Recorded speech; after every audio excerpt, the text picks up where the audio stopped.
baby! That's what I've been waiting for. That's what it's all about. Woo!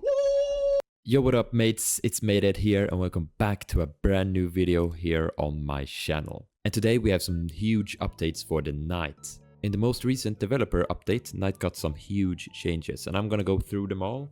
And then we're gonna discuss the buffs and the nerfs, and I'm gonna come to a conclusion at the end. Alright, so starting off, they've added the ability to manually swap between guards. I mean, they don't really give much more information about how this is going to be implemented, you know, if there's going to be cooldowns, or if you can just, for example, use Carnifex over and over again, you know, you don't know yet.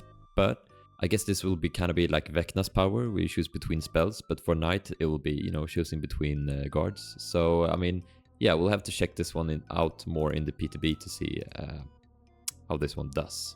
Alright, so the next change here is a pretty big nerf in my opinion.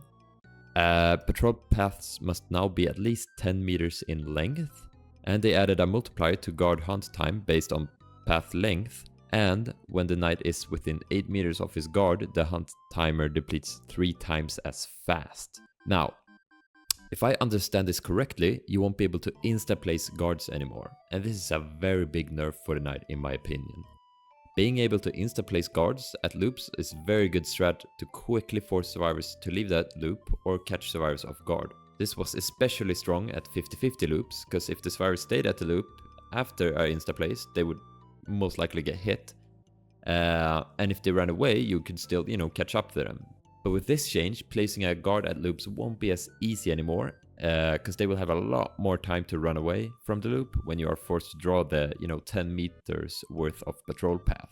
And also, having the hunt timer deplete 3 times as fast will also make it harder at loops when you're trying to go for double hits. I guess from now on it'll be better to place guards at the loop before you get there instead of placing it while you're standing at the loop. But then again, that will also open up for giving survivors more distance, so I'm not sure how this will work out, but I mean, I guess we'll have to check it in the PTB as well. So basically here, they reduced the Carnifex hunt time and banner spawn, and they increased the Jailer's hunt time and banner spawn. So from this, the Carnifex seems to be weaker when chasing a survivor, but the Jailer will be instead the one to chase survivors for a longer time. I'm pretty okay with this, you know, usually use Carnifex to break pallets either way, so yeah, I mean, pretty good change in my opinion. And next we got some, you know, little tweaks on the breaking time for all the guards. But that's not important, because I thought that they would never come. Map of the Realm is base kit. Oh my god. Finally, bro. It was a must-need add-on, so this will open up the use of other add-ons, which is amazing. You know, before you were always like stuck with using Map of the Realm, but now you'll be able to explore a lot of different add-ons. And also, by the way, Pillage Mead is also base kit now, but, you know, I don't really care about that. They also mentioned that they reviewed many of the Knight add-ons, so I'm very excited to see what that will be. So, overall, what's the buffs and what's the nerfs? So, the buffs are being able to choose guards, longer hunt time for longer paths, Jailer is now better at detection and chasing, while the Carnifex can break stuff even faster. And, of course, Map of the Realm and Pillage Mead is now base kit. The nerfs is the 10 meter patrol path requirement, and chasing with your guard will be a lot weaker now, and it's gonna be harder to get those spicy double hits. So my conclusion is that overall pretty good changes. I mean, snipes and guard hunts in general should be a lot better. Map of the Realm base kit will also make guards a lot more usable now as well. But being in a close range and looping survivors near you will be a lot weaker with the new restrictions and debuffs from being closer to your guard.